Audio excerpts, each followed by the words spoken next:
Oke, shalom jemaat Tuhan. Halo. Apa kabar sore hari ini? Kabar baik, dahsyat, luar biasa karena Yesus di dalamku.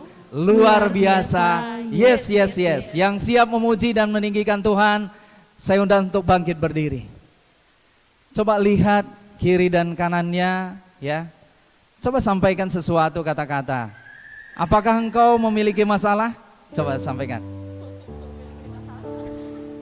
Ya. Aku juga sama. Aku juga sama. Sampaikan. Ya, amin. Setiap kita punya masalah. Amin. Dan kita percaya bahwa Tuhan Yesus sanggup menyelesaikan setiap persoalan masalah kita. Amin. Amin. Ya. Yang siap memuji Tuhan, siap meninggikan Tuhan, boleh lambaikan tangannya. Amin. Berikan senyum yang terbaik sekali lagi kepada kiri dan kanannya. Amin. Sekalipun mungkin tadi hujan, ya, kita sudah berjuang mungkin untuk berangkat beribadah, tapi saya percaya bahwa ada sesuatu yang Tuhan nyatakan atas setiap kita pada sore hari ini. Ada sesuatu yang Tuhan mau anugerahkan atas setiap kita pada sore hari ini. Kita mau datang pada Tuhan, kita mau tinggikan Dia, kita mau agungkan Dia di tempat ini. Dan seluruh jemaat Tuhan juga yang ada di rumah-rumah, mari bawa hatimu kepada Dia. Mari bawa pengagungan kita kepada Dia. Mari bawa sembah kita kepada Dia. Haleluya. Haleluya. Kami bersyukur Tuhan, kami bersyukur. Kau Allah yang ajaib, Kau luar biasa. Oh, haleluya, haleluya, haleluya. Bapa Surgawi, kami bersyukur kepadamu buat sore hari ini Tuhan. Kami bersyukur buat kebaikan Tuhan dalam seluruh kehidupan kami. Kami bersyukur buat anugerah Tuhan yang luar biasa dalam seluruh kehidupan kami.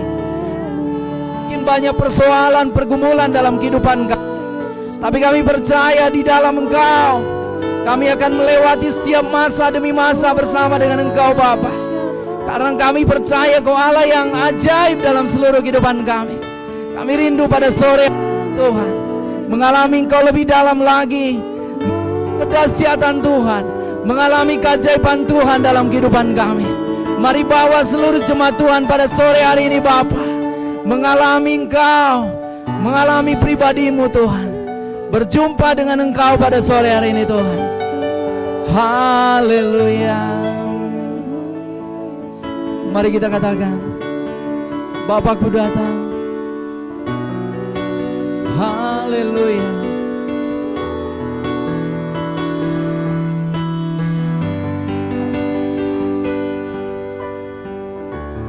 Bapakku datang, amin, menyembahmu di sini. Ku percaya ada bagiku. Bapakku datang, kami mau sembah Kau Tuhan, menyembahmu di sini. Kami percaya Kau hadir di tengah-tengah kami. Percaya Kau ada bagiku.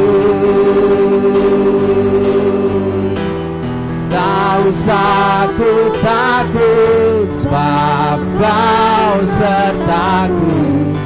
Tak usah ku bimbang, Kau di dalamku. Tak usah ku cemas, Kau penghiburku. Saat ku lemah, Kau kuatku. Ku nyanyi haleluya,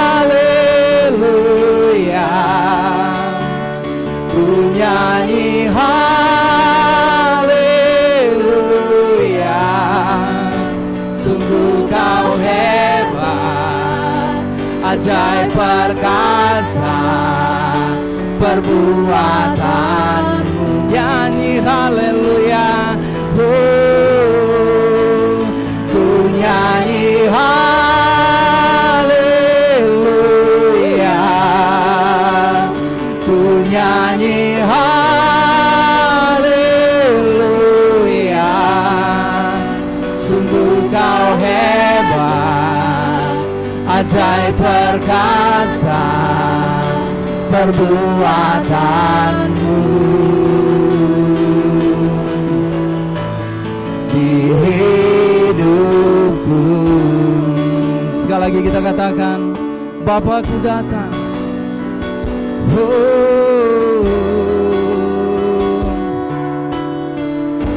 Amin Tuhan. Bapakku datang menyembahmu di sini. Ku percaya kau ada bagi setiap kami Tuhan, ada bagiku. Tak usah ku takut sebab kau sertaku. Tak usah ku bimbang, kau di dalamku. Tak usah ku cemas, kau penghiburku. Saat ku lemah, kau kuatku. Ku nyanyi haleluya,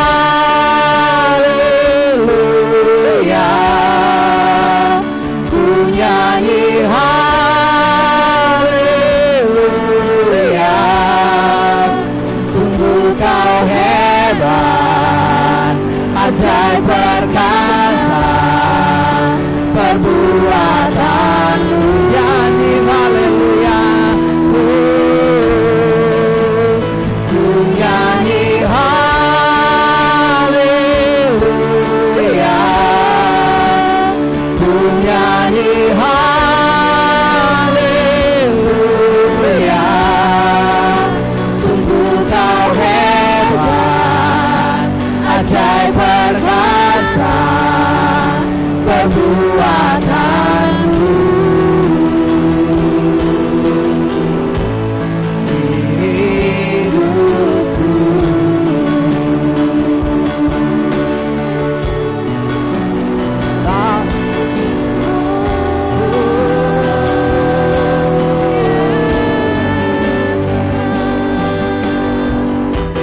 Tak usah ku takut sebab kau sertaku. Tak usah ku bimbang, kau di dalamku.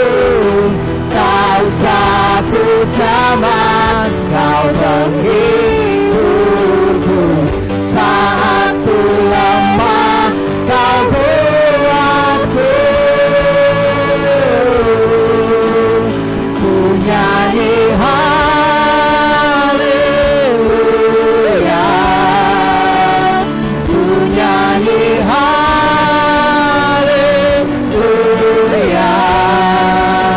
Sungguh kau hebat, ajaib perkasa perbuatanmu. Nyanyi haleluya, ku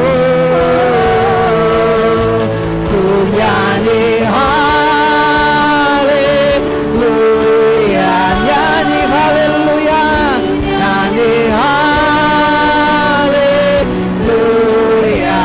Sungguh kau hebat Tuhan, hebat, ajaib perkasa perbuatanmu. Nyanyi haleluya, ku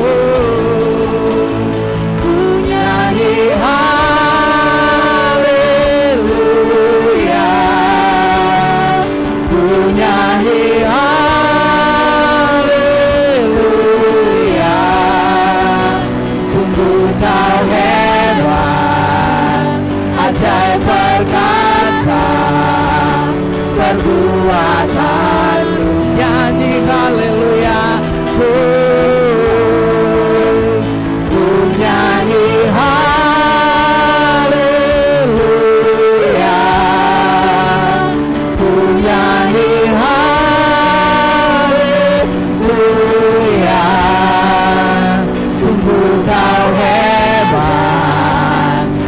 ajaib perkasa perbuatanmu. Nyanyi haleluya,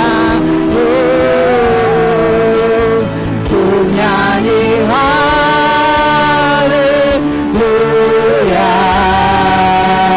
ku nyanyi haleluya. Sungguh kau hebat, ajaib perkasa perbuatanmu. Sungguh kau hebat, sungguh kau hebat, ajaib perkasa perbuatanmu. Sungguh kau hebat Tuhan, sungguh kau hebat, ajaib perkasa perbuatanmu. Di hidupku, haleluya, haleluya, haleluya. Kami tinggikan Kau Tuhan, haleluya. Kami muliakan nama-Mu. Kaulah yang ajaib Tuhan, Kaulah yang luar biasa, haleluya.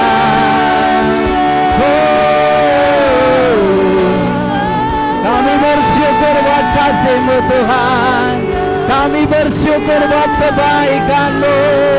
Kaulah yang ajaib, haleluya, haleluya, haleluya, haleluya. Amin Tuhan, amin Bapa. Kau yang menjadi pusat dalam seluruh kehidupan kami. Kami mau tinggikan Kau di tempat ini Bapa. Kami mau luluhkan Kau di tempat ini. Kaulah yang sudah membebaskan setiap kami. Kaulah yang sudah memerdekakan setiap kami. Kami mau menaikkan syukur kami kepadamu Tuhan. Kami mau menaikkan pengagungan kami kepadamu pada sore hari ini. Terima kasih Allah Roh Kudus, terima kasih. Mari bertatalah di atas pujian kami. Mari berdaulatlah di tengah-tengah jemaat-Mu pada sore hari ini Tuhan. Terima kasih Bapa, terima kasih. Segala kemuliaan, segala hormat bagi nama-Mu. Dalam nama Yesus kami telah berdoa dan mengucap syukur, haleluya. Bersama kita katakan, amin, amin. Selamat datang buat jemaat Tuhan yang baru datang. Ya, sekali lagi jemaat Tuhan, lihat kiri dan kanannya, berikan senyum yang terbaik. Amin. Masih kuat memuji Tuhan? Amin. Kita mau puji Tuhan, katakan Dia Raja yang hadir di tengah-tengah kita pada sore hari ini. Kita mau bersyukur buat Dia, sebab Dia Raja dalam seluruh kehidupan kita.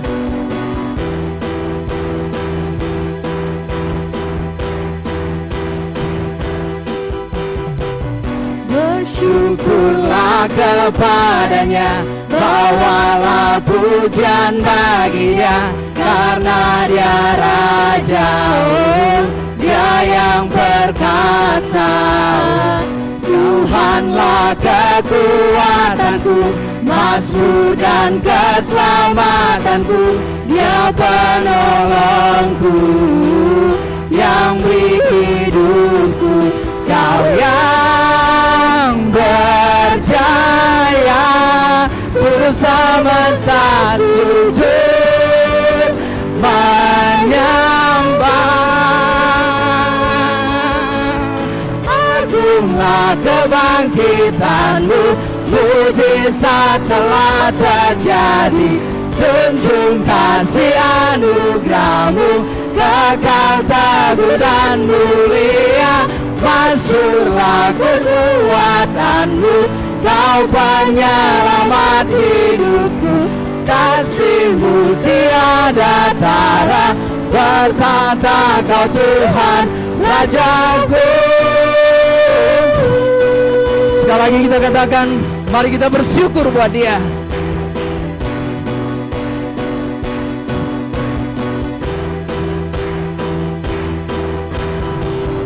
Bersyukurlah kepadanya, bawalah pujian bagi Dia, karena Dia Raja, Dia yang perkasa.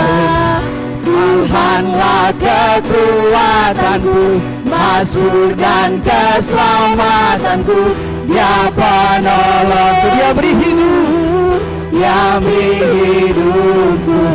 Kau yang berjaya, katakan seluruh semesta sujud menyembah. Agunglah kebangkitanmu, mujizat telah terjadi. Terjun kasih anugerahmu dan selamatmu. Masyhurlah perbuatanmu, Kau penyelamat hidupku. Kasih-Mu tiada tara, bertata Kau Tuhan Rajaku.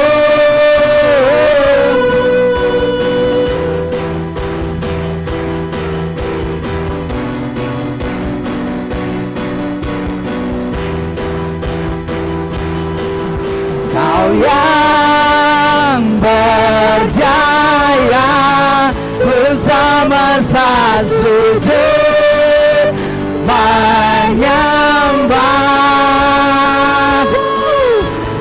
Agunglah kebangkitanmu, mujizat telah terjadi.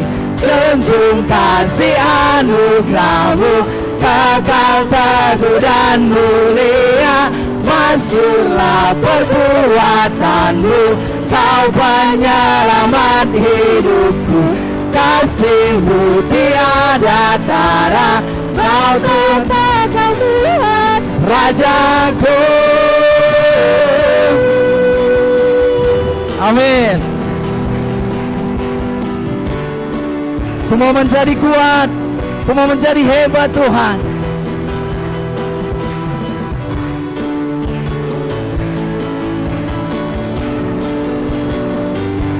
Amin, amin. Mari kita katakan, ku jadi kuat. Ku mau menjadi kuat, Ku mau menjadi hebat. Ku mau jadi pemenang dan terang di dunia. Katakan, ku jadi kuat. ku mau Menjadi kuat. Ku mau menjadi hebat. Ku mau jadi pemenang dan terang di dunia. Sekali lagi katakan, ku jadi kuat. Ku mau Menjadi kuat. Ku mau menjadi hebat. Ku mau jadi pemenang dan terang di dunia. Ku jadi kuat. Ku mau menjadi kuat. Ku mau menjadi hebat. Ku mau jadi pemenang dan terang di dunia. Setiap kita telah dibentuk di dunia. Katakan, ku telah dibentuk. Ku telah dibentuk serupa dengan Dia, dengan Dia.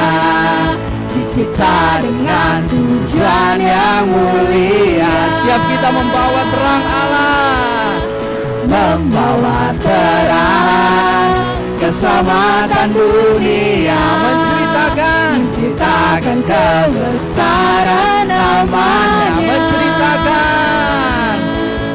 menceritakan kebesaran kuasanya. Katakan, ku jadi kuat. Menjadi kuat. Ku mau menjadi hebat. Ku mau jadi pemenang dan terang di dunia. Katakan, ku jadi kuat. Ku mau menjadi kuat.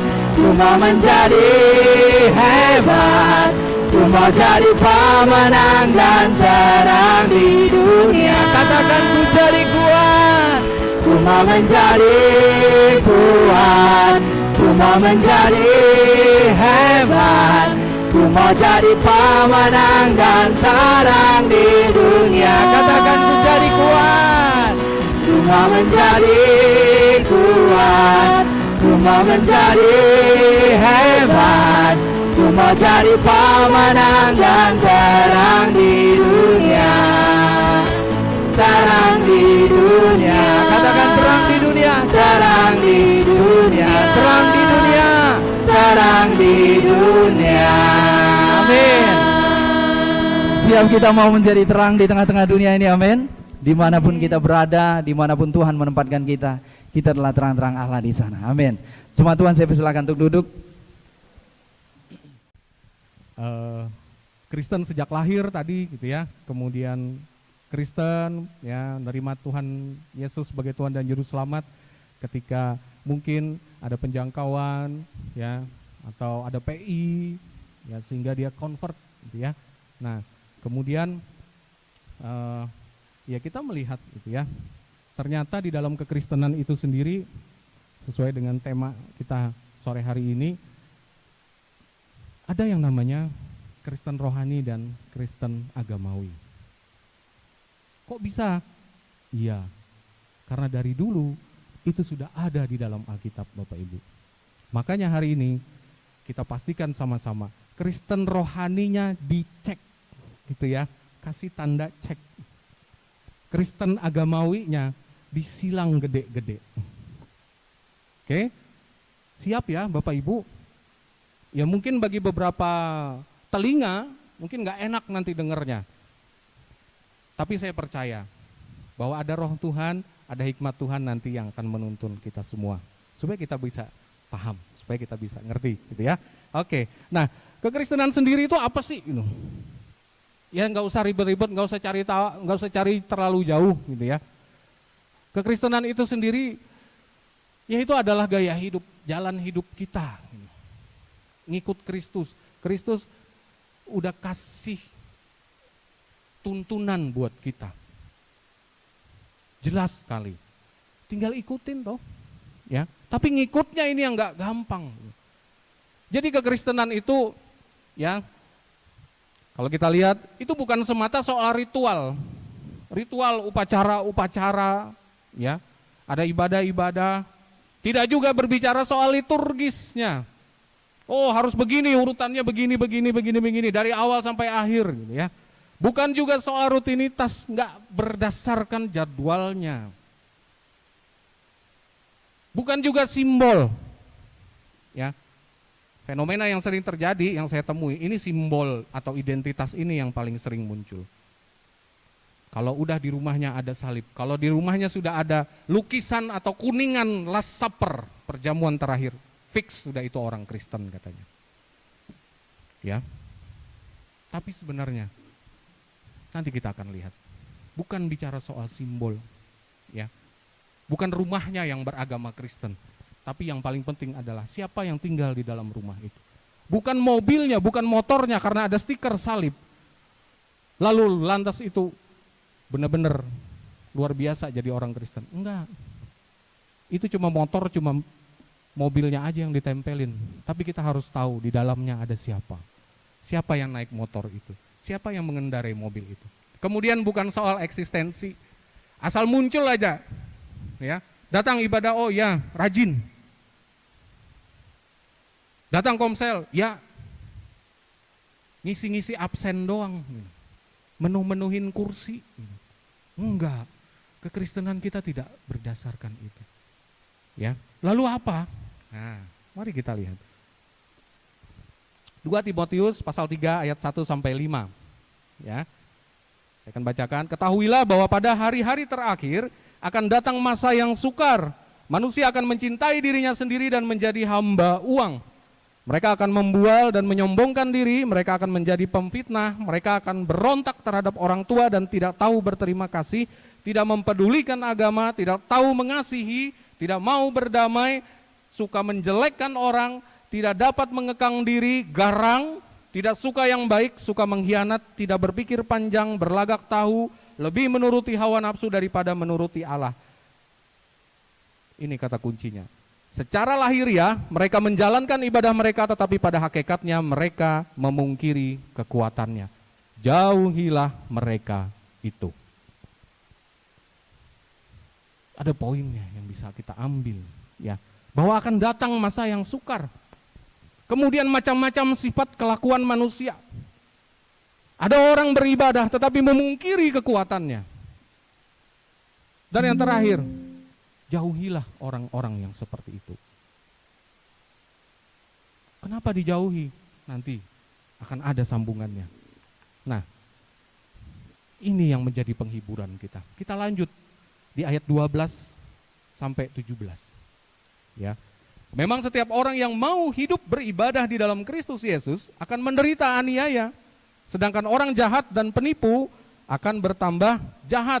Mereka menyesatkan dan disesatkan. Tetapi hendaklah engkau tetap berpegang pada kebenaran yang telah engkau terima dan engkau yakini dengan selalu mengingat orang yang telah mengajarkannya kepadamu. Ingatlah juga bahwa dari kecil engkau sudah mengenal kitab suci yang dapat memberi hikmat kepadamu dan menuntun engkau kepada keselamatan oleh iman kepada Kristus Yesus. Segala tulisan yang diilhamkan Allah memang bermanfaat untuk mengajar, untuk menyatakan kesalahan, untuk memperbaiki kelakuan dan untuk mendidik orang dalam kebenaran. Dengan demikian tiap-tiap manusia kepunyaan Allah diperlengkapi untuk setiap perbuatan baik. Panjang sekali ayatnya. Iya. Orang Kristen ngikut Yesus, kalau tadi dibilang gampang, kalau pas lagi makannya doang mungkin ya, yang haram-haram, enak. Tapi sebenarnya akan selalu menderita aniaya. Kemudian diperintahkan juga, pegang kebenaran itu.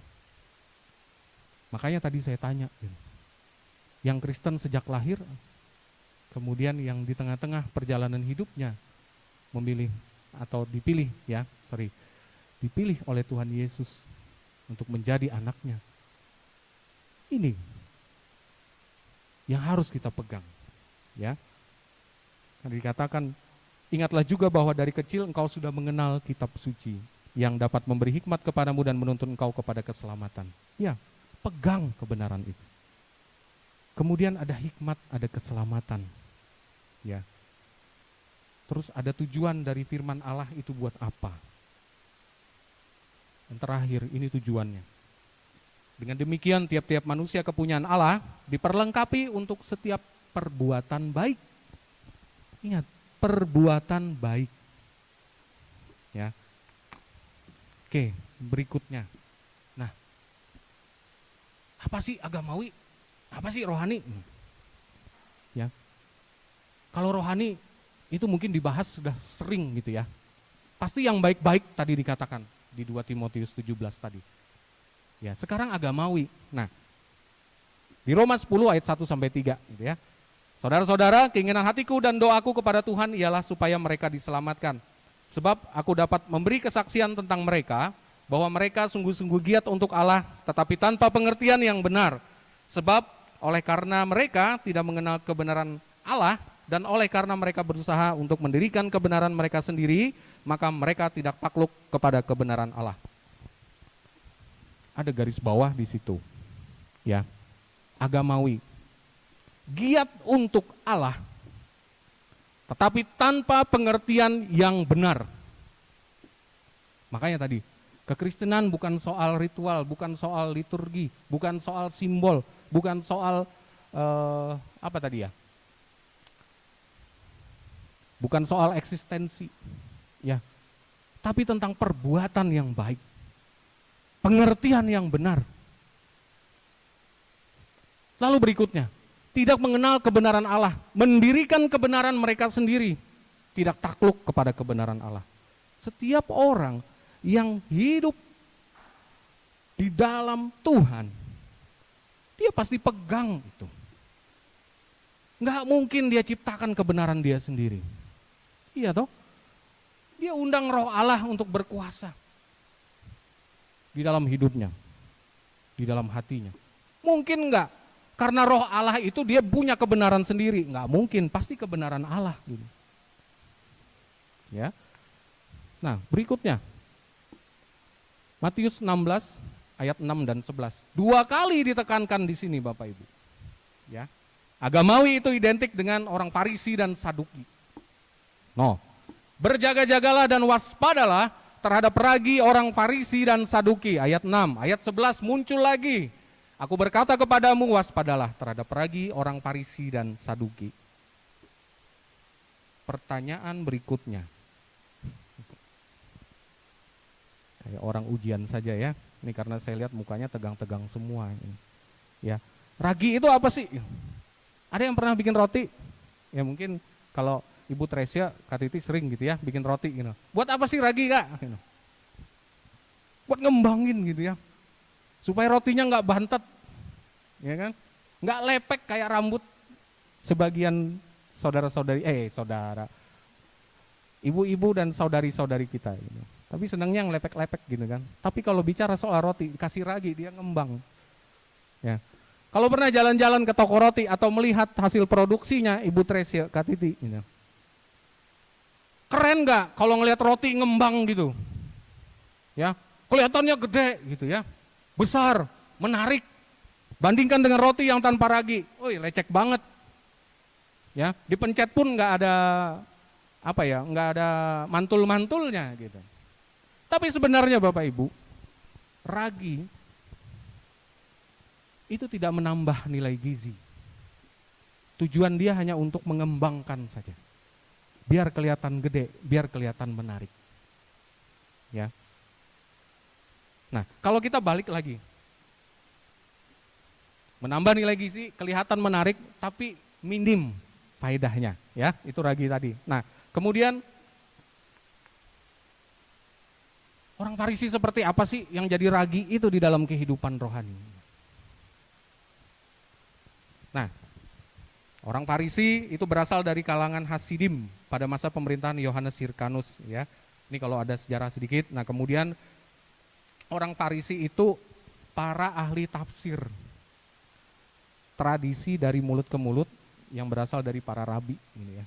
Nah, kemudian mereka juga sebagai anggota Mahkamah Agama Sanhedrin. Terus latar belakang hidup mereka itu orang-orang yang golongan menengah gitu ya, seperti tukang dan pedagang.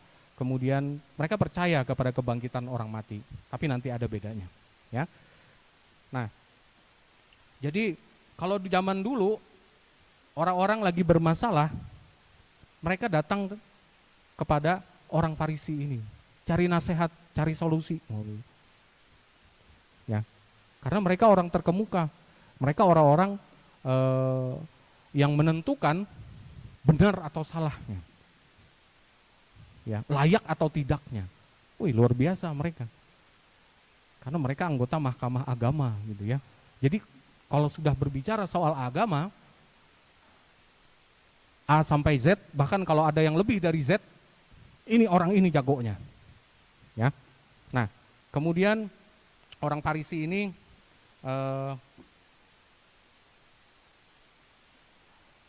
dia selalu muncul ya, di mana-mana ada. Terus kita lihat, tadi ada Farisi, ada Saduki. Ya, orang Saduki ini apa? Ya, kalau tadi orang Farisi itu golongan menengah, ya tukang pedagang. Kalau orang-orang Saduki ini ya lebih berdahi sedikit lah, gitu ya. Mereka adalah golongan aristokrat dan bangsawan. Nah, kemudian apa yang mereka yakini? Itu dipengaruhi oleh banyak filosofi atau filsuf-filsuf dari Yunani. Ya, ini percampuran. Nah, kemudian mereka menolak tradisi para rabi yang diturunkan dari mulut ke mulut. Sebenarnya mereka nih lagi berantem juga sama orang Farisi gitu ya. Nah, kemudian apa yang menjadi pegangan mereka? Kalau orang Farisi tadi dari mulut ke mulut, kalau orang Saduki dia pegang Torahnya Musa. Ya, Torah Musa itu Pentateuch. 5 kitab pertama dari perjanjian lama. Kalau boleh disingkat, Kelum Imbil Ul. Ya, ada Kejadian, ada Keluaran, ada Imamat, ada Bilangan, dan ada Ulangan. 5 itu aja yang mereka pegang. Sebagai firman Tuhan yang tertulis, yang menurut mereka itu udah paling sahih. Ya, kalau kitab-kitab yang lain udahlah sangat diragukan. Ini menurut mereka. Nah, kemudian mereka juga tidak percaya malaikat dan kebangkitan orang mati. Ya. Jadi sebenarnya antara orang Farisi dan Saduki ini ya nggak ada 11-12-nya, nggak ada. Sebenarnya mereka pun hidupnya juga bertentangan gitu. Ya. Ada banyak hal yang mereka yakini itu tidak sejalan. Nah, kita kembali lagi. Kalau pandangan orang Farisi tadi ya, mereka menyangkal kasih karunia keselamatan. Kekudusan hidup baru yang akan membawa kepada keselamatan. Kudus hidupnya. Semua yang sudah ditetapkan, semua yang sudah dituliskan, ikuti aja katanya. Kalau ada sampai sekian ribu, sekian aturan untuk hidup kudus, dan ada orang, ada manusia yang bisa 100% melengkapinya, menyelesaikannya, mentaatinya, baru dia selamat. Wah, kalau begitu orang yang diselamatkan nanti 1 banding berapa dong? Iya toh? Kadang-kadang dalam hati kita pun masih bisa ngedumel, masih bisa bersungut-sungut, masih bisa punya prasangka. Ya, baru sampai yang 1000 sekian, karena tadi udah lebih mungkin sekitar 5.000-an ya, baru sampai 1000 sekian jatuh gitu. Ya, nggak selamat deh. Ya, oke. Nah, kekudusan hidup membawa kepada keselamatan. Orang Saduki, apa katanya? Keselamatan kekal itu udah ada dalam diri kita. Jadi udah melekat, maka kita nggak bisa lagi kehilangan itu. Ya, ini versinya orang Saduki. Oke. Terus, gimana dong? Ini dia. Ini jawabannya kita. Ada orang Farisi, ada orang Saduki, punya pandangan mereka yang bertentangan. Tapi kita punya Tuhan Yesus. Kita hidup di dalam kasih karunia. Ya. Makanya Bapak Ibu, jangan anggap enteng. Kalau Anda sudah nyatakan, terima Tuhan Yesus, ya jangan berhenti. Teruslah diproses. Maulah untuk diarahkan. Ya. Karena ini sangat berharga, bahkan jauh lebih berharga sekali dari apapun barang termahal di dunia. Ya, Injil itu adalah kabar keselamatan. Karena Injil kita diselamatkan dan kita hidup di dalam kekudusan. Kalau tadi si Farisi bilang, lu hidup kudus dulu, baru lu bisa selamat. Ya. Sekian ribu sekian aturannya harus diikuti, baru bisa selamat. Tapi ada Injil, ada kasih karunia Tuhan. Kita terima Tuhan Yesus. Kita sudah diselamatkan. Baru kita berproses hidup di dalam kekudusan. Selamat dulu, ya. Ini perbedaan dengan orang-orang Farisi. Ya. Nah, kemudian dengan orang Saduki tadi dia bilang keselamatan itu udah ada dalam diri kita. Jadi nggak perlu deh terima-terimaan, nggak perlu deh ikut-ikutan gitu ya. Tapi sebenarnya keselamatan kekal itu hanya ada di dalam Yesus, bukan di dalam nama yang lain. Tidak juga lantas karena kita Kristen dari lahir orang tua kita udah Kristen, kemudian lantas kita sudah diselamatkan. Tunggu dulu Bapak Ibu, saudara-saudari. Ya. Ini sebenarnya poin kritis. Ya. Ini berkaitan dengan iman kita. Nanti kalau ada yang pengen tahu lebih dalam silahkan hubungi pembimbingnya. Ya, nanti akan diajari. Oke. Terus agamawi itu apa sih? Ya.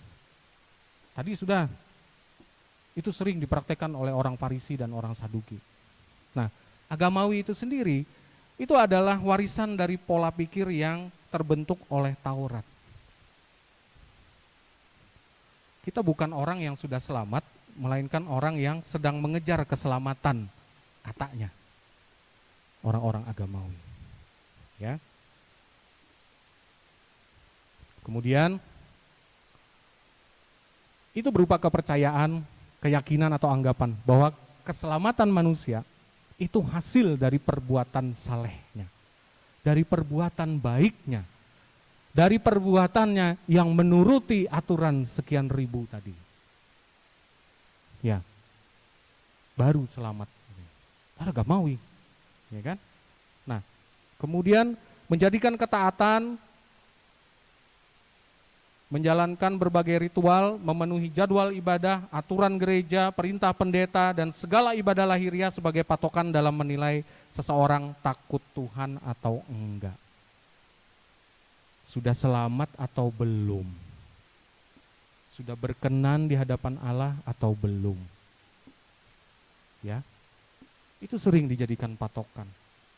Ini kritis sekali poinnya Bapak Ibu, saudara-saudari ya.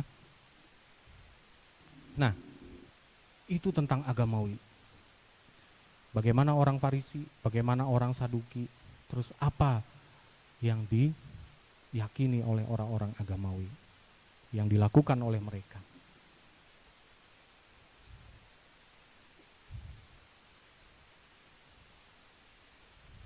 Ini manifestasinya. Sebenarnya kalau dari dari buku Overcoming Evil in the Last Days itu ya, ditulis Rick Joyner, seorang hamba Tuhan, itu ada 25, tapi saya ambil 10 aja. Dan perlu kita ketahui Bapak Ibu, saudara-saudari, kita sebagai jemaat, sebagai orang awam, sebagai orang yang melayani, bahkan sebagai seorang hamba Tuhan sekalipun, ya, setiap saat kita bisa tergelincir dalam perkara ini. Ya. Kak, Bang, orang agamawi itu bisa nggak sih berubah jadi orang rohani? Bisa. Kalau dia tahu. Kalau dia berubah cara pandangnya. Nggak seperti orang Farisi, nggak seperti orang Saduki, tapi ada kasih karunia Tuhan.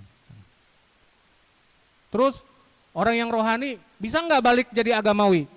Bisa banget. Bisa. Setiap saat, ya nanti akan ada jawaban di bagian akhirnya. Ya, kenapa orang rohani nanti bisa jatuh kembali menjadi orang agamawi? Nah, sekarang kita balik ke sini. Manifestasi hidup agamawi. Ya. Yang pertama, tidak mampu menerima sebuah teguran khususnya dari mereka yang yang mereka nilai kurang rohani dari mereka. Tuhan bisa pakai siapa saja loh. Orang biasa. Ya. Nggak perlu juga mungkin orang yang setiap minggu tidak pernah absen ke gereja. Bahkan orang di luar sana yang tidak satu server dengan kita sekalipun Tuhan bisa pakai loh. Apakah lantas kita mengabaikan begitu saja? Orang Farisi dan Saduki itu seperti itu. Tidak mampu menerima teguran dari orang yang rohaninya di bawah dia. Wih, emang sudah setinggi apa rohanimu? Emang sudah sehebat apa rohanimu? Kemudian yang kedua, memiliki satu falsafah, punya prinsip dia. Saya tidak akan mendengarkan manusia. Nggak usah deh, saya cuma mau dengar apa kata Tuhan. Kalau Tuhan belum bicara sampai hari ini, mau tunggu sampai kapan? Padahal Tuhan bisa pakai siapa saja, balik lagi. Ya, jadi jangan anggap enteng. Nanti lama-lama jadi ngelambung, ngelunjak, sombong. Saking rohaninya dia, menurut dia sendiri, dia nggak mau lagi dengar apa kata manusia. Ya, dalam konteks yang benar gitu ya. Kalau yang nggak benar udah pasti nggak usah didengerin. Gitu. Ya kan? Cuma mau dengar suara Tuhan, pengen dengar terus suara Tuhan secara supranatural. Ya, yang naturalnya dilewatin terus. Gitu. Sampai kapan? Ya, contoh sederhana deh, ini aja. Kalau di keluarga anaknya sakit, ya kan? Saking rohaninya, pada anaknya udah kejang-kejang, step, udah 39, 40 gitu ya. Udah matanya udah kebalik gitu. Nggak ada lagi hitamnya. tunggu deh, dengar suara Tuhan deh. Nanti giliran ada apa-apa sama anaknya, yang disalahin siapa? Tuhan. Tuhan sih nggak ngomong sama saya. Saya tunggu-tunggu Tuhan. Saya udah berdoa. Apa kata Tuhan, anak ini mau diapain gitu. Ya. Saking hidupnya terlalu supranatural gitu. Tapi kalau di dalam kasih karunia, Tuhan kasih hikmat kok. Ya. Kau doakan anakmu, apa obat yang ada di rumahmu, kalau nggak ada, memang sudah parah, bawalah ke rumah sakit gitu. Ya. Kalau semua orang Kristen kemudian mintanya supranatural, tunggu Tuhan yang ngomong, tunggu Tuhan yang sembuhkan, rumah sakit gak laku. Ya, dokter juga mungkin antriannya juga gak ada. Iya toh? Ada iman, yes. Ada perbuatan, ya harus. Masa sih iman gak ada perbuatannya? Saking berimannya ya itu tadi, nunggu suara Tuhan. Nanti giliran Tuhan ngomong, bertimbang-timbang pula. Ya itulah manusia ya. Oke. Kemudian yang ketiga, lebih banyak melihat kepada salahnya orang lain daripada yang baiknya. Ibarat kemarau 1 tahun dihapus oleh hujan 1 hari. Yang baik kalah sama satu kesalahan, punya pandangan seperti itu, ya. Paling benar. Jadi kalau kamu salah, ya wes dihakimi, ya. Oke, kemudian yang keempat, akan dikalahkan oleh perasaan bersalah bahwa mereka tidak akan pernah memenuhi standar Tuhan, ya. Karena saking rohaninya tadi, dia akan selalu dihantui oleh rasa bersalah karena dia tidak 100%, enggak full dalam mentaati Tuhan. Balik lagi, Bapak Ibu, saudara-saudari, ada kasih karunia Tuhan. Ya. Kemudian yang kelima, percaya secara berlebihan bahwa mereka ditunjuk untuk mengoreksi setiap orang lain. Nih dia. Jadi polisinya nih. Cari info kemana-mana. Siapa yang salah? Wah, langsung disidang. Ya, nggak perlu lagi dengar ya dari yang lain. Informasi sepihak langsung ditindaklanjuti. Karena tadi saking tingginya rohaninya menurut dia. Oke, yang keenam, ini bossy banget, ya. Memiliki gaya kepemimpinan bos, ngebos, gitu ya. Angkuh dan tidak bisa menolerir kelemahan atau kegagalan orang lain. Lo nggak bisa kerjain, lo salah, out. Jangan tampakkan lagi batang hidungmu di depan saya. Ngeri banget. Kemudian yang ketujuh, merasa dirinya lebih dekat dengan Tuhan daripada orang lain. Ya, atau bahwa hidup atau pelayanan mereka itu lebih menyenangkan hati Tuhan daripada orang lain.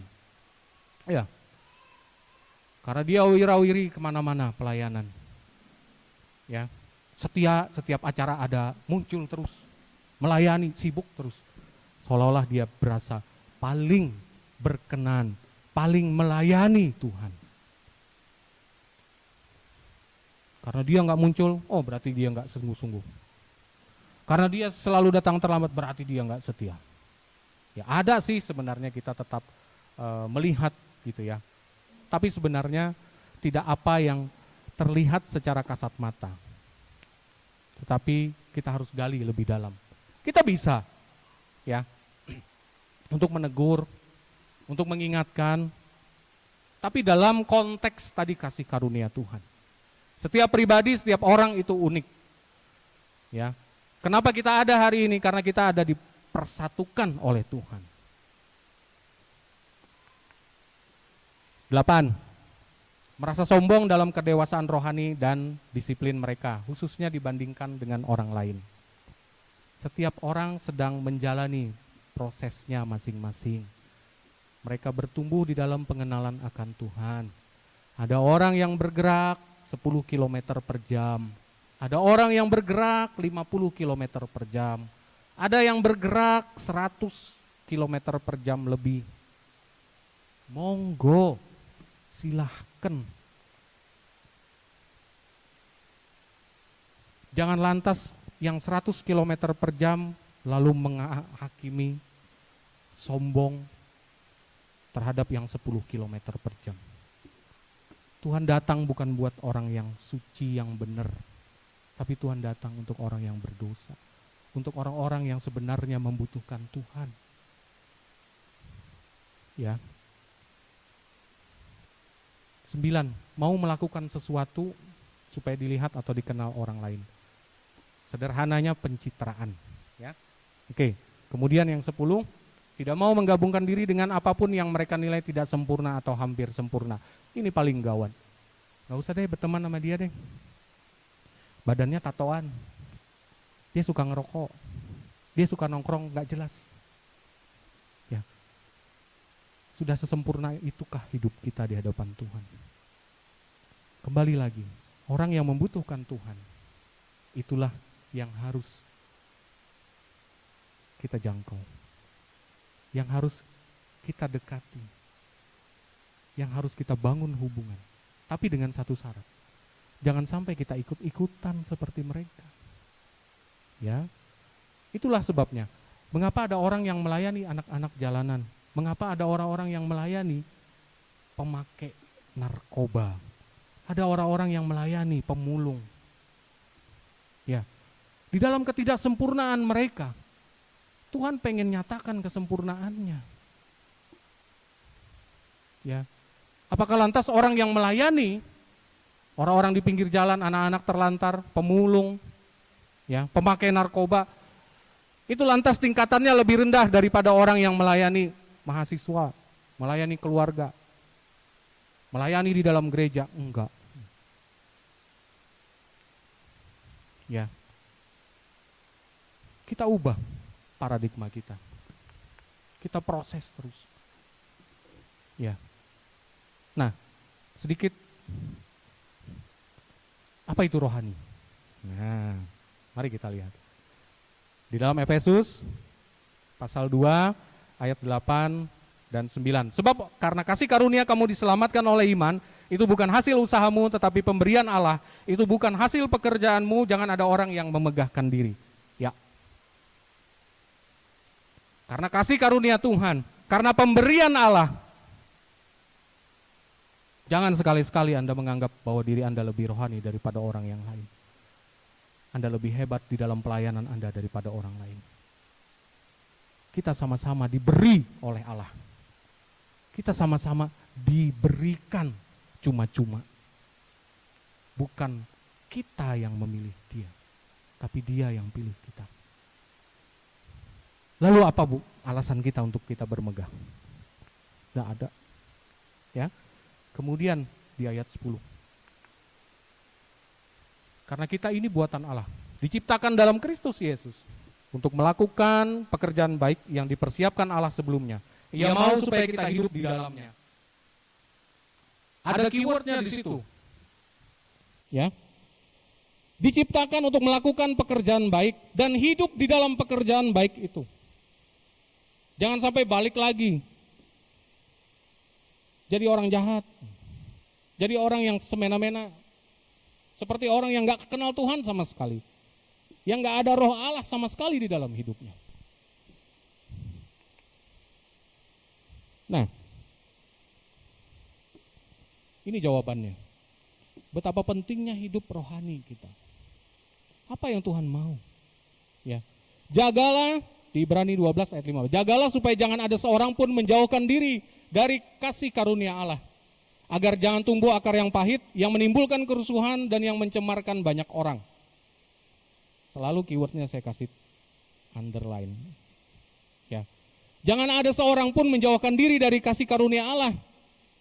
Nah ini tadi, bisa nggak orang rohani balik jadi agamawi? Ya, kalau dia jauh dari kasih karunia Allah. Lalu apa yang dia lakukan nanti? Kan tumbuh akar yang pahit, kerusuhan, mencemarkan banyak orang. Kalau pekerjaan baik, ada dampaknya, itu dinikmati orang. Tapi pekerjaan yang nggak baik, itu menimbulkan kekacauan, menimbulkan rusuh di mana-mana. Ya, bawaannya kacau terus, ribut terus. Lalu di mana damai sejahteranya? Di mana Tuhannya? Ya, oke. Nah, kemudian Galatia 4 ayat 5. Kamu lepas dari Kristus jikalau kamu mengharapkan kebenaran oleh hukum Taurat. Kamu hidup di luar kasih karunia. Kalau tadi kita jadi orang Farisi, orang Saduki tadi gitu ya. Orang Farisi. Pokoknya kalau nggak hidup kudus, tidak melakukan pekerjaan yang baik, nggak selamat. Nah, tapi sebenarnya kalau kita mengharapkan kebenaran versi orang Farisi tadi, kita hidup di luar kasih karunia. Nah, berarti kan kasih karunia ini itu bertentangan dengan ajaran Farisi dan Saduki tadi. Ya, orang rohani itu hidupnya selalu ada di dalam kasih karunia. Kemudian bagian terakhir, ini cukup panjang Bapak Ibu. Ya, tetapi ini menjadi pegangan kita bersama. Ya, hidup sebagai manusia rohani, how to be.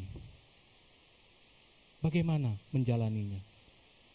Bagaimana kita bisa jadi sebagai orang-orang yang hidup sebagai manusia rohani. Manusia rohani terus. Padahal kita tinggal di dunia loh. Iyalah. Sama. Tetapi kalau boleh saya bilang, ya, pakai bahasa sekarang, damage-nya orang yang hidup sebagai manusia rohani itu luar biasa. Dunia punya damage berapa? Tapi orang yang hidup secara rohani, damage dia itu udah tinggi sekali. Kalau boleh dibilang experience levelnya, XP-nya. Karena dia selalu diajar. Kita di tempat ini dimuridkan. Ya, dibimbing. Masa sih orang yang suka dilatih, yang sudah expert itu damage-nya kecil? Ya nggak mungkin. Ya toh? Nah, oke. Ini cukup panjang Bapak Ibu. 1 Tesalonika ayat 5 pasal 5 ayat 11 sampai 23 bagian terakhir kita. Ya. Hidup sebagai manusia rohani. Ayat 11, karena itu nasihatilah seorang akan yang lain dan saling membangunlah kamu seperti yang memang kamu lakukan. Ini pesan Paulus ya pada jemaat di Tesalonika. Kami minta kepadamu saudara-saudara supaya kamu menghormati mereka yang bekerja keras di antara kamu, yang memimpin kamu dalam Tuhan dan yang menegur kamu, dan supaya kamu sungguh-sungguh menjunjung mereka dalam kasih karena pekerjaan mereka. Hiduplah selalu dalam damai seorang dengan yang lain. Kami juga menasihati kamu saudara-saudara, tegurlah mereka yang hidup dengan tidak tertib, hiburlah mereka yang tawar hati, belalah mereka yang lemah, sabarlah terhadap semua orang. Perhatikanlah supaya jangan ada orang yang membalas jahat dengan jahat, tetapi usahakanlah senantiasa yang baik terhadap kamu masing-masing dan terhadap semua orang. Bersukacitalah senantiasa, tetaplah berdoa, mengucap syukurlah dalam segala hal, sebab itulah yang dikehendaki Allah di dalam Kristus Yesus bagi kamu. Janganlah padamkan roh dan janganlah anggap rendah nubuat-nubuat. Ujilah segala sesuatu dan peganglah yang baik. Jauhkanlah dirimu dari segala jenis kejahatan. Semoga Allah damai sejahtera menguduskan kamu seluruhnya, dan semoga roh, jiwa, dan tubuhmu terpelihara sempurna dengan tak bercacat pada kedatangan Yesus Kristus Tuhan kita. Hidup secara rohani.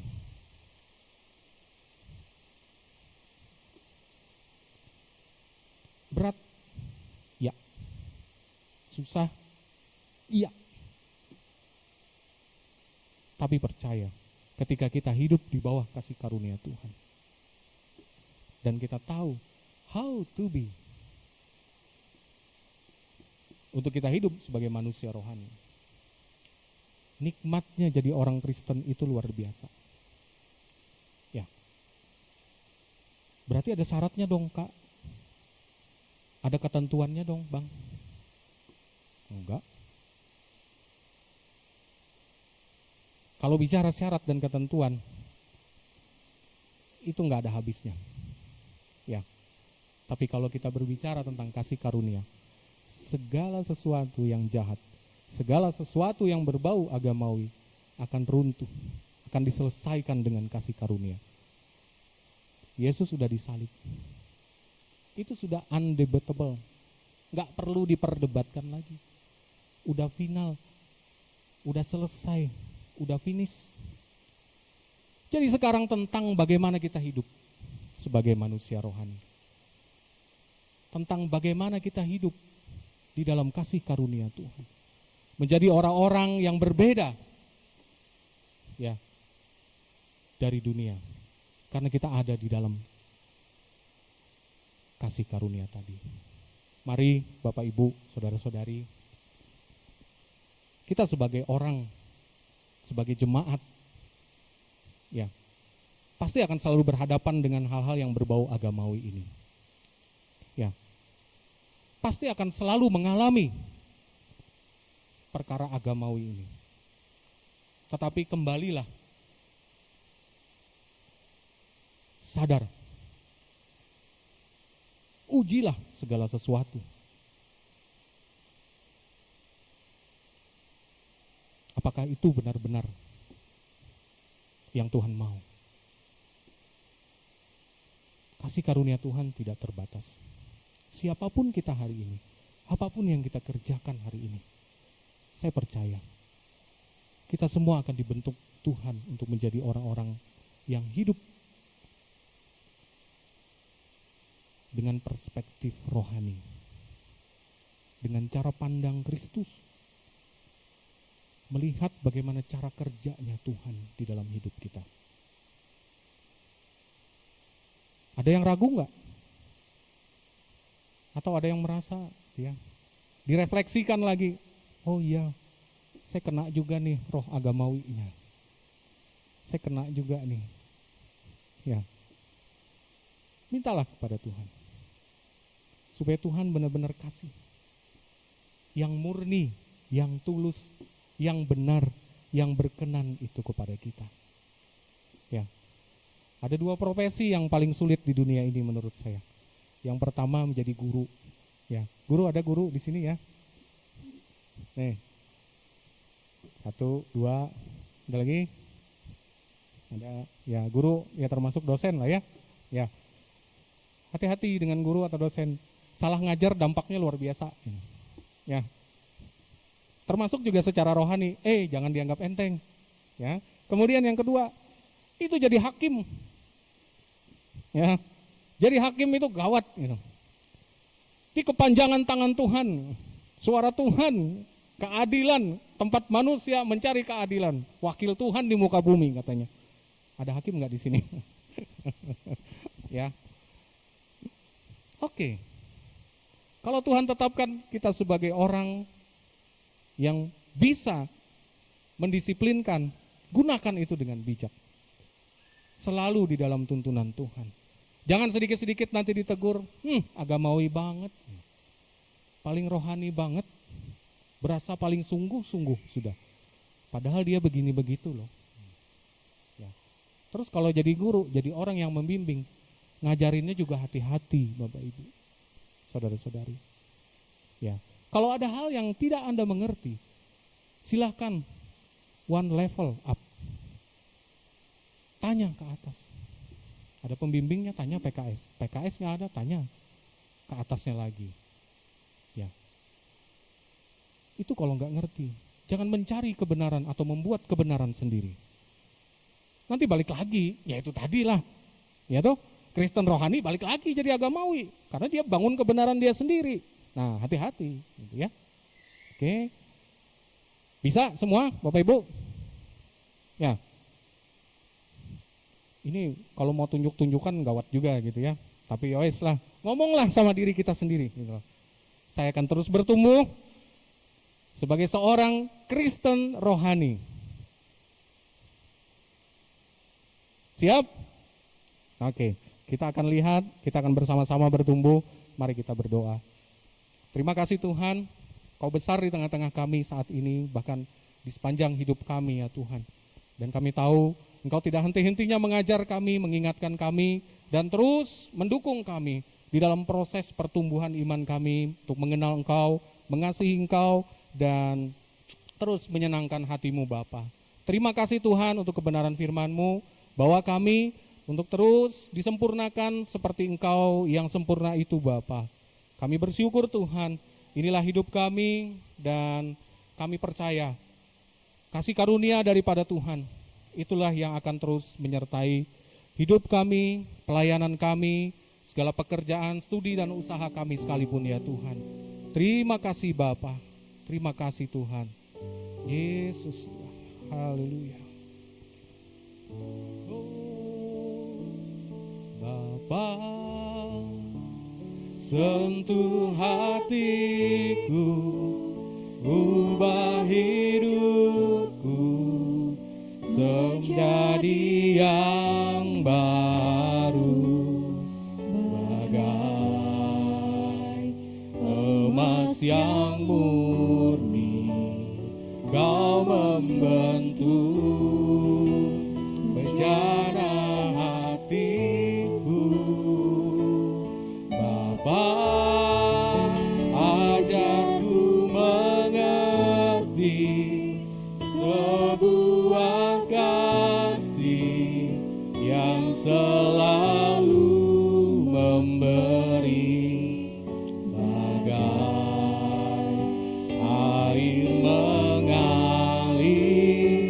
yang tiada pernah berhenti.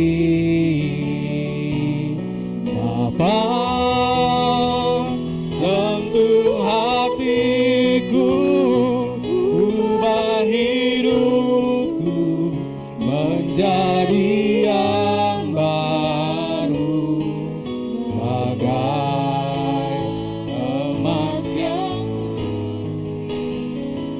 membentuk bejana hatiku. Bapa,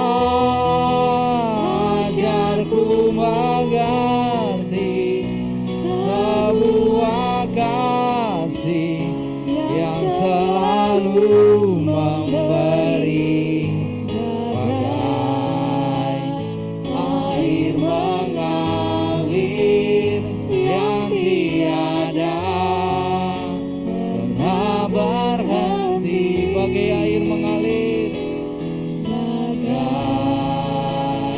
air mengalir yang tiada pernah berhenti, bagai air mengalir, bagai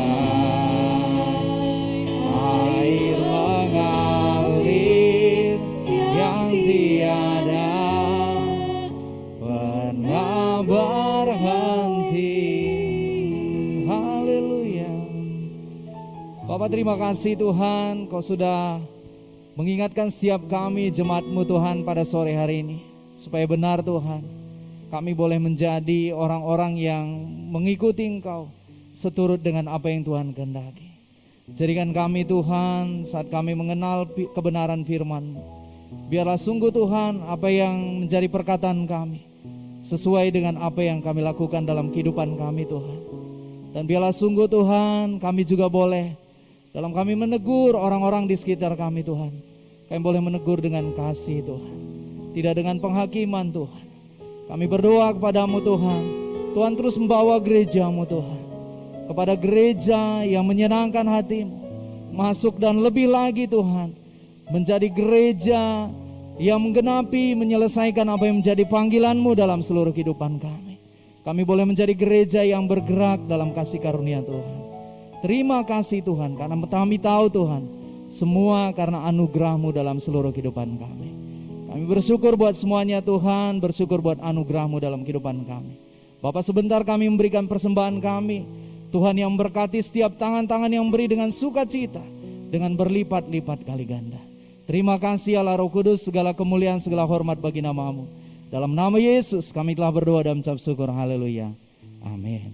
Baik jemaat Tuhan, kita akan memberikan persembahan. Sambil kita memberikan persembahan, kita mau puji Tuhan, kita katakan tiba saatnya.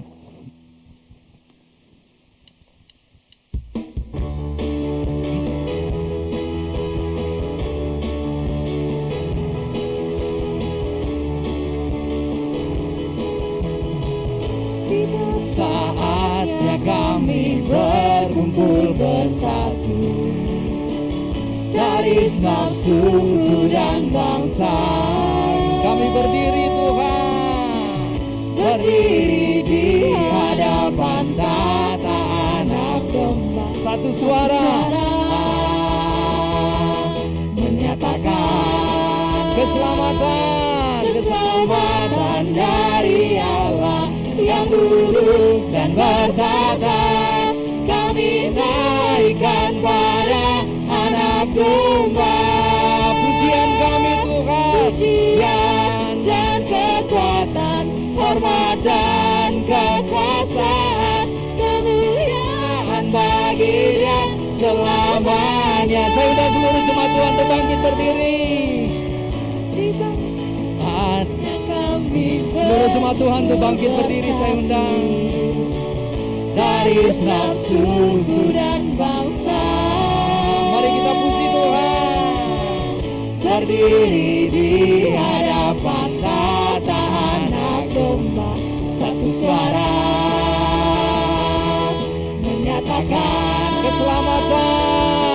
keselamatan dari Allah yang duduk dan bertata.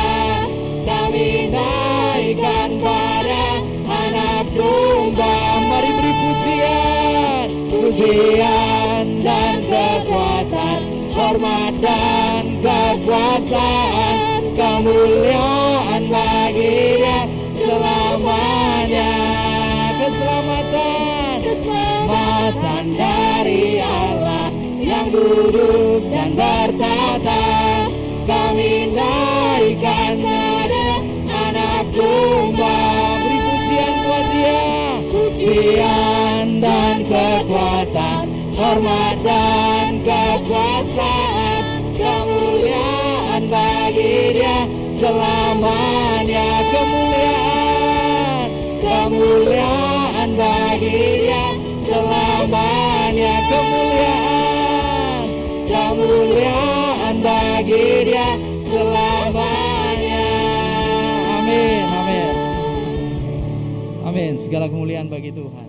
Baik jemaat Tuhan, kita akan melihat informasi pelayanan sepanjang minggu ini. Tim multimedia saya persilakan.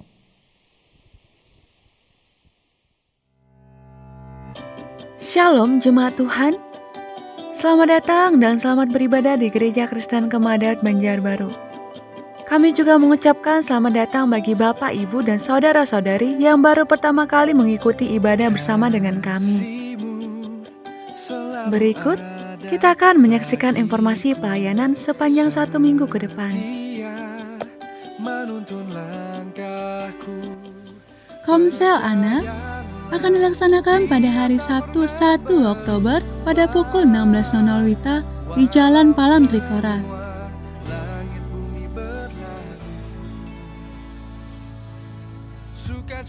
Ibadah sekolah minggu akan dilaksanakan pada hari Minggu 2 Oktober pada pukul 16.00 WITA di Sekretariat Gereja.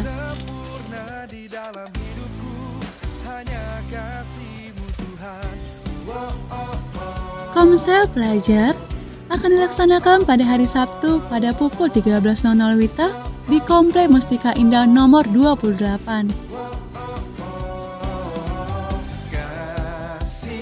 Komsel mahasiswa akan dilaksanakan pada hari Kamis 29 September pada pukul 18.00 WITA secara onsite dan online.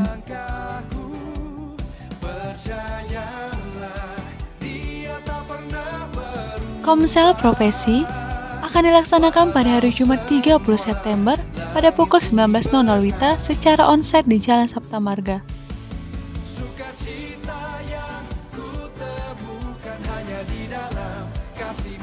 Komsel keluarga akan dilaksanakan pada hari Jumat 30 September pada pukul 19.00 WITA secara online.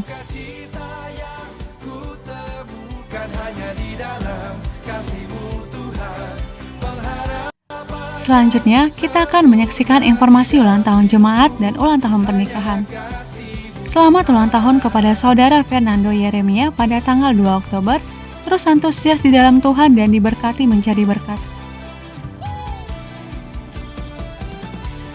selamat ulang tahun pernikahan kepada Bapak Suwardi dan Ibu Siti pada tanggal 1 Oktober, menjadi keluarga yang takut akan Tuhan dan antusias di dalam Tuhan. Tak lupa juga kami terus mengingatkan dan menghimbau kepada jemaat sekalian untuk selalu mengikuti protokol kesehatan yang ada, yakni memakai masker, menjaga jarak, mencuci tangan pakai sabun, serta ambil bagian dalam upaya pemerintah untuk menyukseskan vaksinasi nasional. Sekian informasi pelayanan yang kami sampaikan. Selamat hari Minggu, Tuhan Yesus memberkati. Baik jemaat Tuhan, kita akan mengakhiri ibadah kita pada sore hari ini. Saya undang seluruh jemaat Tuhan untuk bangkit berdiri. Haleluya Tuhan Yesus, haleluya Bapa. Terima kasih Tuhan Yesus. Terima kasih Bapa. Kau melayakan setiap suku, kaum dan bahasa datang kepadamu Tuhan. Dan kami rindu Tuhan, setiap suku-suku, setiap orang-orang yang belum mengenal Engkau Tuhan, mereka boleh berhimpun bersama-sama Tuhan dengan gereja-Mu Tuhan. Haleluya, haleluya.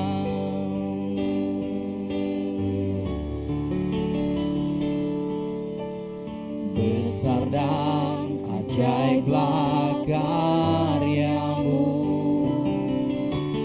adil dan benarlah jalan-Mu. Kaulah Raja kami, Raja segala bangsa, yang Maha Kuasa, mulia nama-Mu. Katakan layak, layaklah, layaklah segala bangsa sujud kepadamu, sebab Kau Allah yang layak, sebab Kau Allah yang kudus, layak disembah. Sekali lagi kita katakan, besar dan ajaiblah, besar dan ajaiblah karya-Mu, adil dan benar, adil dan benarlah jalan-Mu.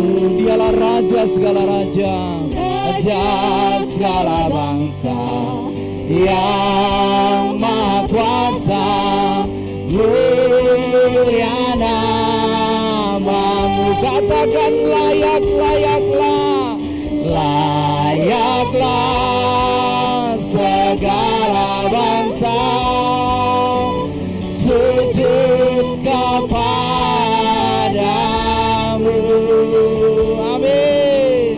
Sebab Kau Allah yang kudus, layak disembah. Layak, layaklah, layaklah segala bangsa sujud kepadamu.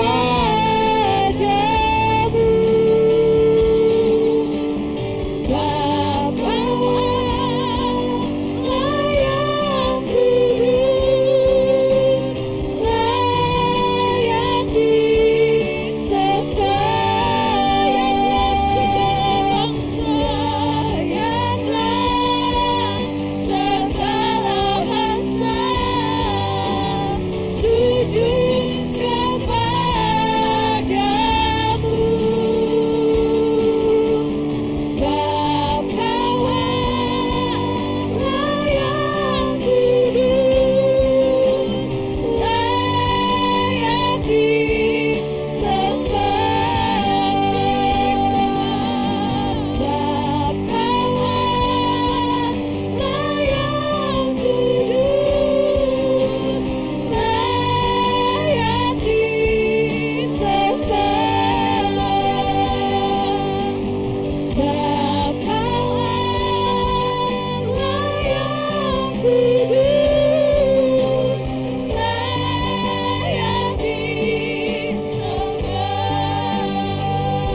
kami mengucap syukur ya Tuhan.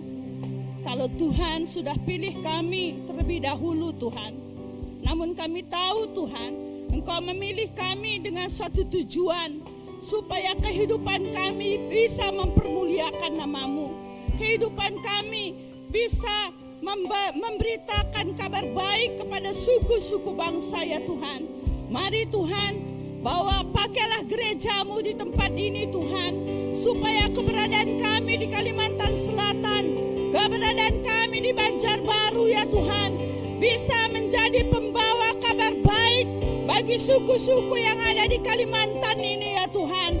Mari Tuhan, kami berkati Tuhan, suku Dayak, suku Bakumpai, suku Banjar, suku Madura, dan banyak suku Jawa, banyak yang merantau Tuhan ke Kalimantan ini Tuhan. Kami rindu Tuhan supaya kami, gereja Tuhan, bisa menjadi berkat di tengah-tengah suku ini. Kami bisa menjadi terang dan garam di tengah-tengah dunia ini Tuhan. Mari pengurapan-Mu yang luar biasa mengurapi kami ya Tuhan, supaya melalui pelayanan yang kami kerjakan saat ini Tuhan, bisa Tuhan banyak orang datang kepadamu. Berkati pelayanan mahasiswa Tuhan, supaya melalui pelayanan mahasiswa dari berbagai suku datang Tuhan di seluruh Indonesia Tuhan. Kami ingin saat mereka ada di kampus, hidup mereka diubahkan Tuhan. Pelayanan profesi ya Tuhan, banyak orang-orang profesional dimenangkan bagi Tuhan. Keluarga Tuhan bisa memenangkan keluarga-keluarga, sehingga keluarga yang dibangun bisa keluarga Tuhan yang benar-benar mewujudkan rencana Tuhan.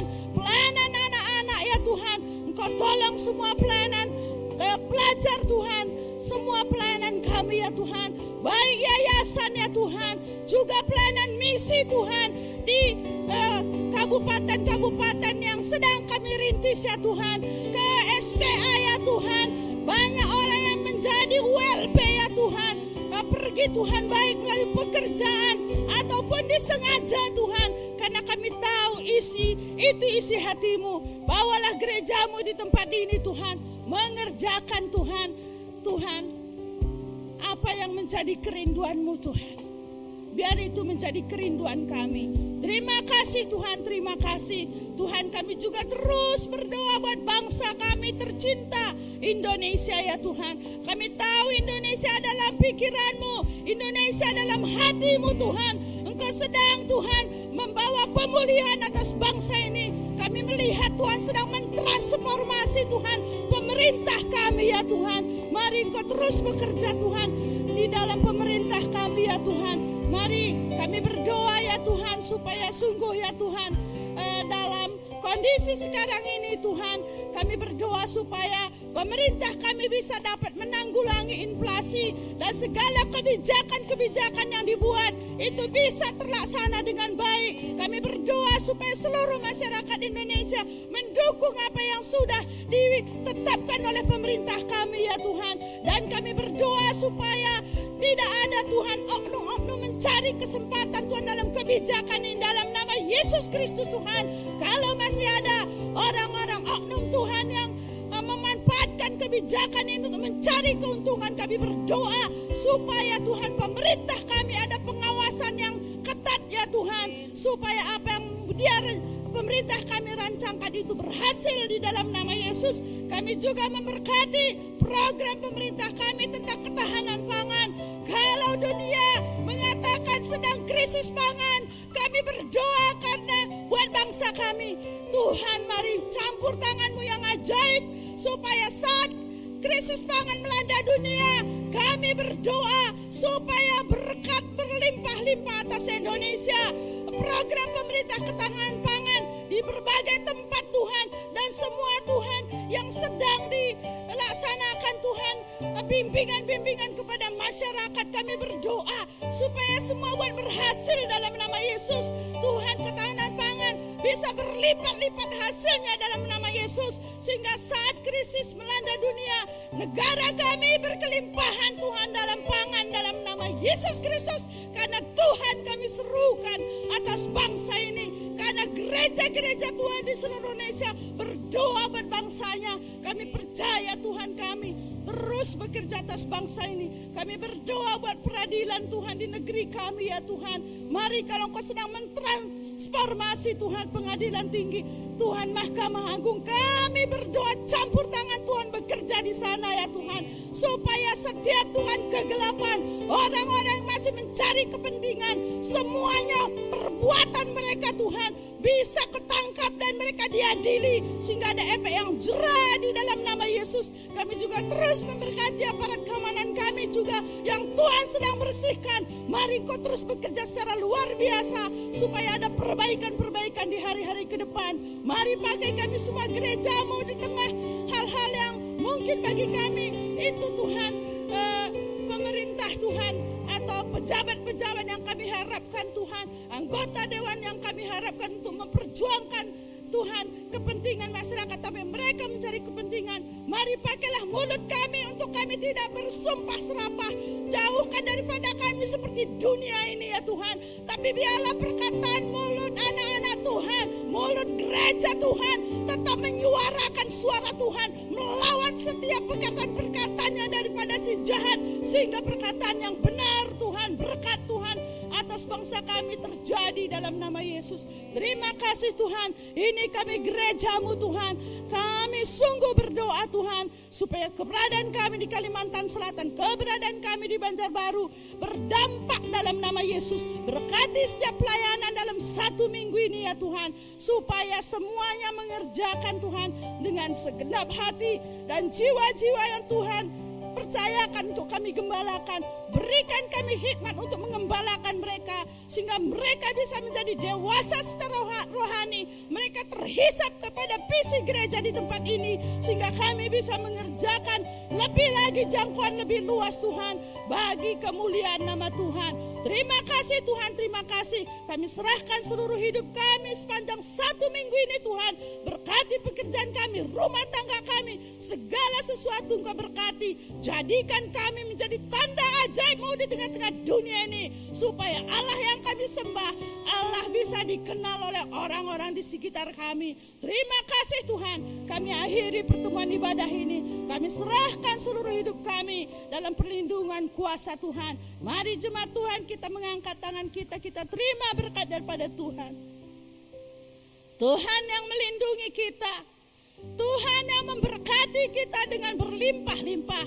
Matanya tertuju kepada kita, dan Dia akan menuntun kita dalam jalan kemenangannya, sehingga dalam hidup kita Tuhan akan dilihat oleh banyak orang. Terima kasih Tuhan. Biarlah berkat dari Bapa Surgawi, kasih karunia daripada Yesus Kristus, penghiburan pertolongan daripada Roh Kudus itu menghibur, menolong kita senantiasa. Dan hanya di dalam nama Yesus Kristus kami telah berdoa dan mengucap syukur. Kita bersama-sama berkata, amin. Selamat sore semua, Tuhan memberkati.